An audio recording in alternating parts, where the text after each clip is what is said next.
Welcome to another episode with Jillian Carmichael, a Northern Virginia real estate agent. And hi, I'm Jackie Fields with Atlantic Coast Mortgage. I am a mortgage loan officer. Perfect. And together we are the dream team.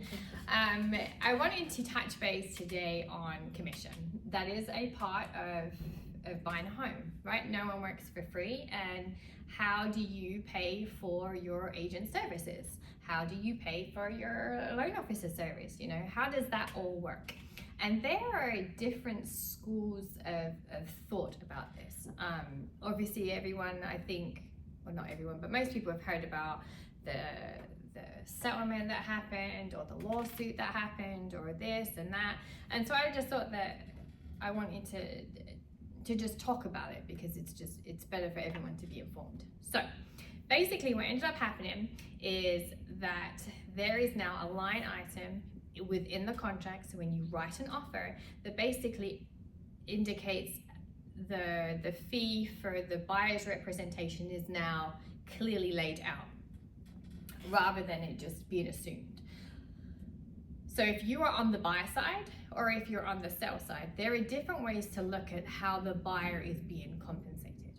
Some people feel, and have always felt, that the buyers actually have always paid their agent's fee, because they've always set what the price of the house is going to be.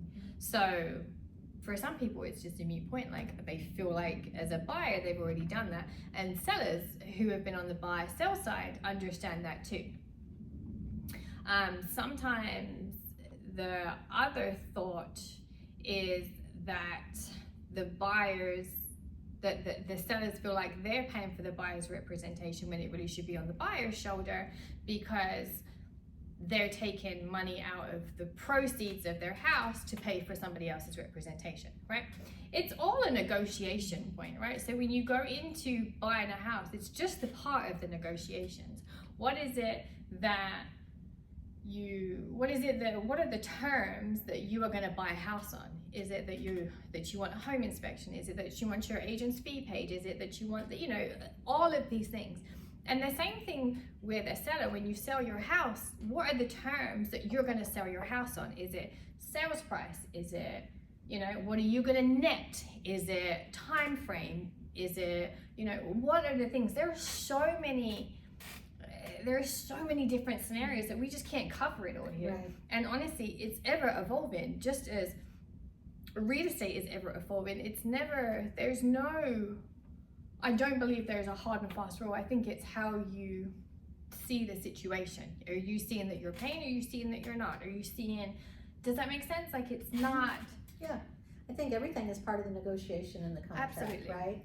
I mean, many times when I get the contract, it's ratified.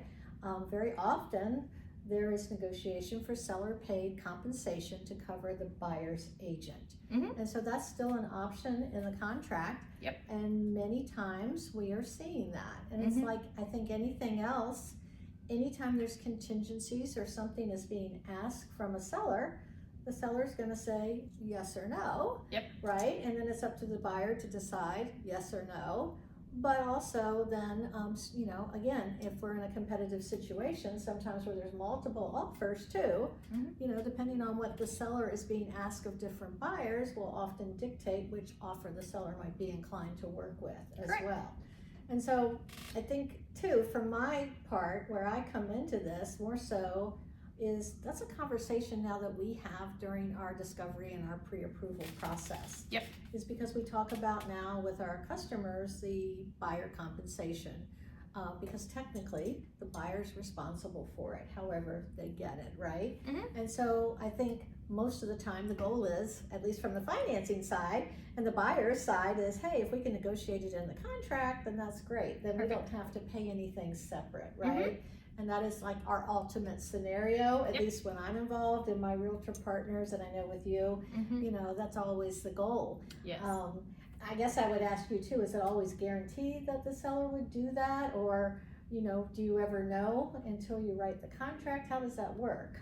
That's a great question. And actually, I think I'm going to bring it back to, we had talked in if you've seen some other episodes of ours about monthly payment, right? When you have a mortgage, it's not one thing. When you write an offer, it's not like you're buying a house based off of one thing. You're basing it off of a combination of different terms that you're agreeing to, and either the seller agrees or there's some negotiation back and forth to see that where we can find a middle ground that everybody is happy on all of the terms.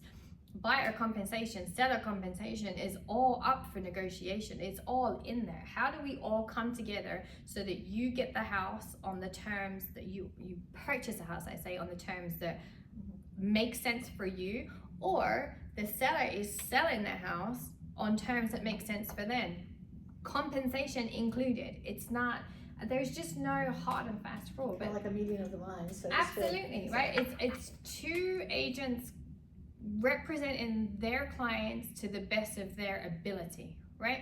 And sometimes they're like, hey, can we split the difference? Well, I don't know, we go back to financing, like, hey, what are the other creative things that we can do, because it's a highly competitive situation and it's coming down to us and another offer, and they're, the only thing that we can really budget at this point is how do we compensate our agent but still have the terms that we want in place. Like, you want to keep your termite inspection, you want to keep your home inspection, but actually, we can put up 1% of our agent's commission because we value her and him, whatever the case may be. But that's a financing conversation, which is why we sit down and have a conversation to figure that piece out. Yeah, we try to have that conversation at the beginning because we know that it may be that you might be asked to pay your buyer agent compensation. Yep. And it's a very standard conversation that all lenders should be having with their customers in today's market. I kind of look at the what ifs. What if you find the house that is your house and you have to have this house and you want to put in the most competitive offer, and you're finding out through feedback maybe from the seller side that, hey, the seller is not necessarily going to pay all of the buyer compensation. They might pay a portion, they're somewhat negotiable or whatever. We kind of already want to have a plan together prior to that moment so that you're not kind of thrown a curveball at the last minute. Absolutely. So if we pre-plan during our pre-approval process for our different options, what would it look like if you covered 100% of your buyer compensation?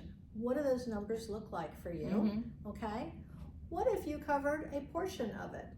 What does that look like? And then what if the seller, you were able to negotiate where the seller was covering 100% of the buyer compensation? Yep. And so I can show you side-by-side comparisons at the beginning so that we kind of already know what those numbers look like. The ultimate scenario, like I just said, is the goal would be if you could work that into the situation where you're negotiating it in your offer and the seller is willing to do it, and it makes sense that the two parties come together, then that's our ultimate scenario. But we have a strategy, right? Yeah. We have a plan in place for the what ifs. Absolutely. And those are things that we'll talk about at the beginning.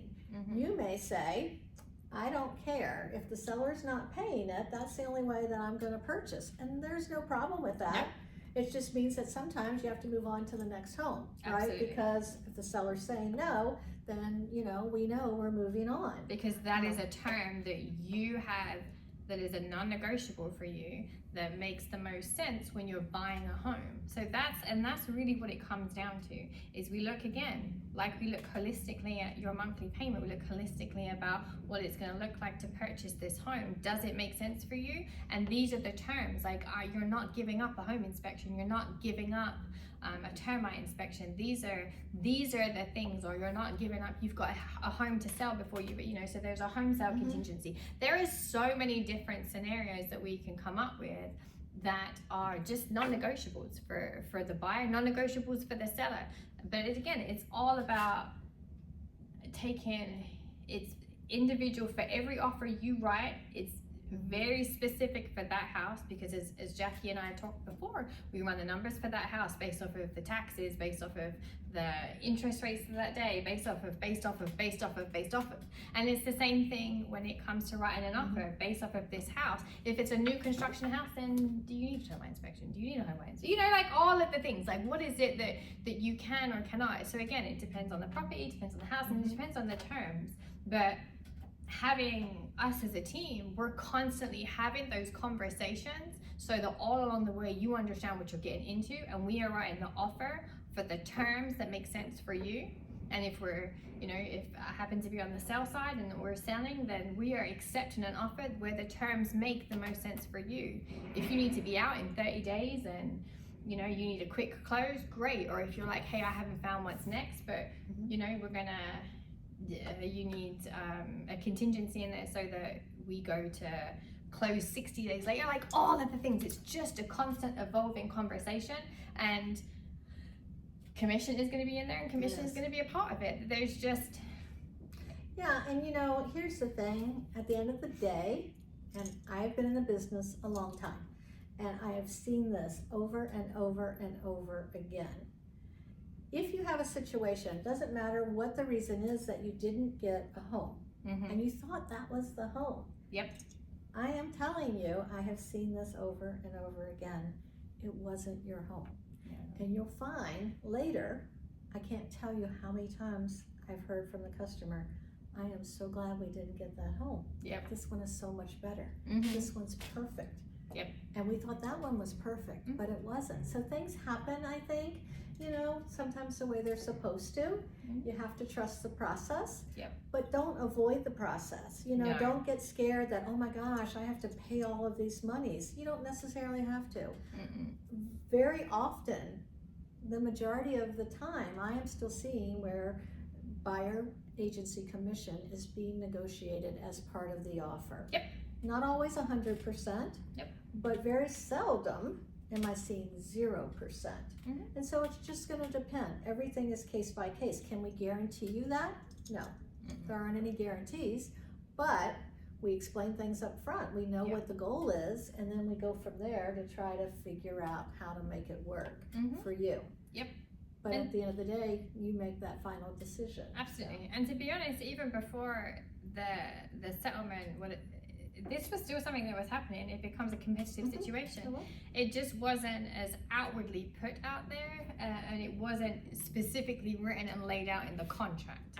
So now there is more transparency, I think, out there, which is I don't think it's a bad thing. No, it's a good thing. I think the more transparent you can be, the more open you can be, the more, it's just the cleaner it becomes. So rather than there being an assumption, it's now just baked into the contract. So it was something, just to be clear, it was something that was happening before, but now it's happening at more of a public level, I think. And it's a conversation now that we're having, and an expectation of how to set up the offer. Which I think probably should have always been happening.